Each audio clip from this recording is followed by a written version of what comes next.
আসসালামু আলাইকুম সবাইকে। সবাই কেমন আছেন? আলহামদুলিল্লাহ আমরা ভালো আছি।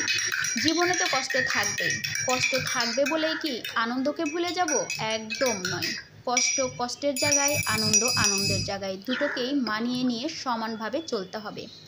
আনন্দ করলেই কিন্তু কষ্টের সাথে তাল মিলিয়ে চলা যায়, এটা আমার অভিজ্ঞতা। তাই তো সকালবেলা আমি সব কষ্টকে ঝেড়ে ফেলে দিয়েছি, দিয়ে দোকানে চলে গেলাম। যাই, এই তো গরম গরম ফুলকো ফুলকো পুরি নিয়ে আসলাম, নিয়ে সাথে একটু ডাল দিয়ে খেয়ে নেব। আর আমার জন্য আমি 1 কাপ চা নিয়ে নিয়েছি, কারণ নিজে ভালো থাকলে, আনন্দ করলে অনেক কষ্ট মেনে নেওয়া যায় আর সবাইকে দেখা যায়।